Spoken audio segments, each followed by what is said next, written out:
Also in the street plan of Washington, you find pentagrams.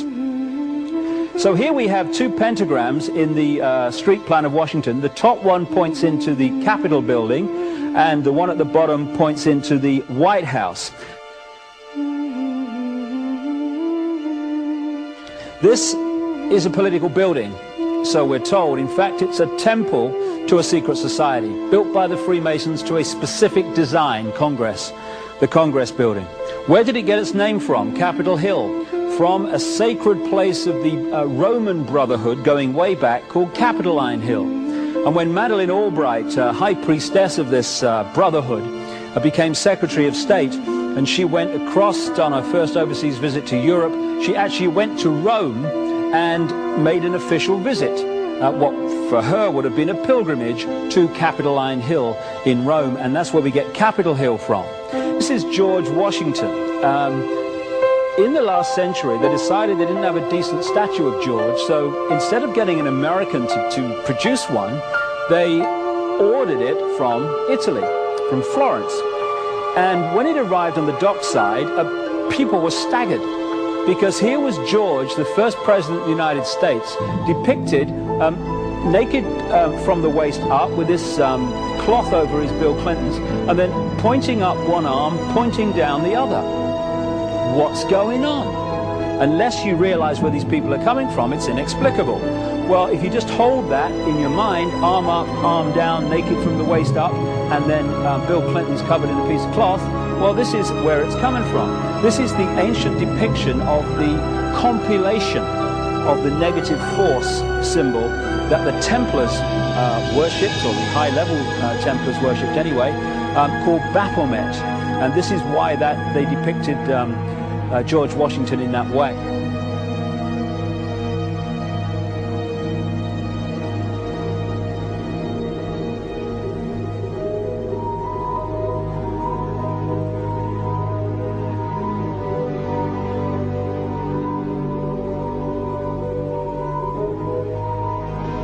What has come to light is that it's now been, it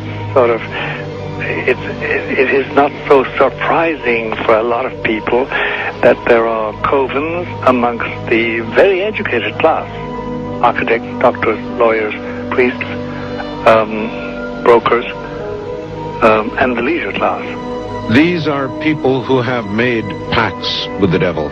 That's right. It's really the best, the more accurate way of describing would be that they have indulged themselves in the worship of the goat, of the prince, of the serpent, of Satan, of Lucifer, and they lead perfectly normal lives. They're jewel merchants. They travel. They're prominent in their own way, but they do have this indulgence.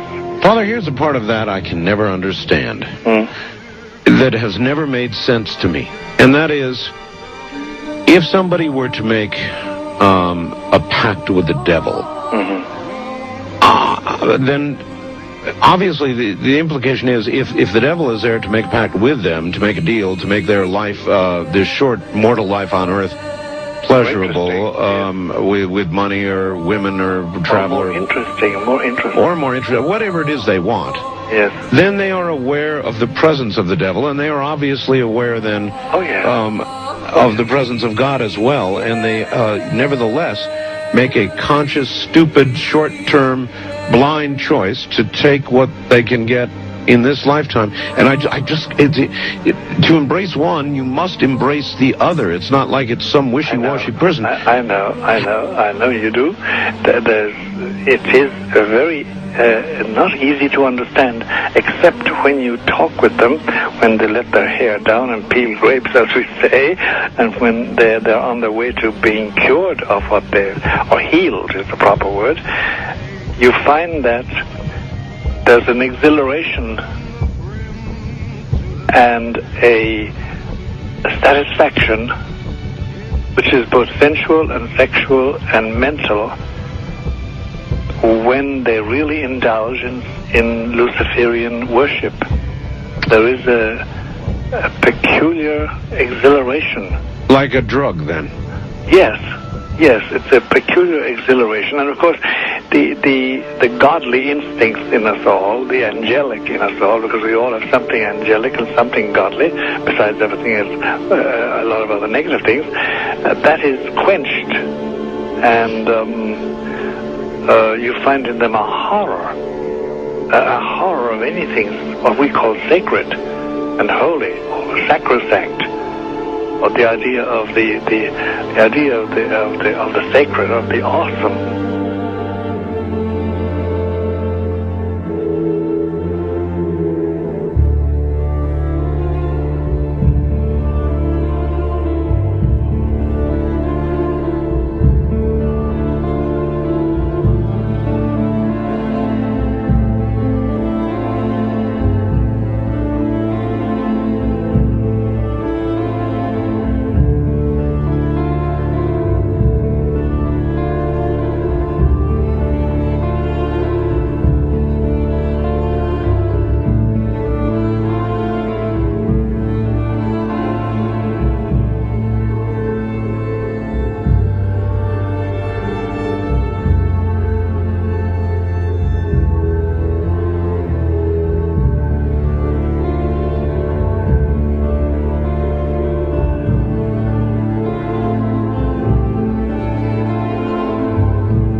How in the world did you ever get involved in praying to demon spirits?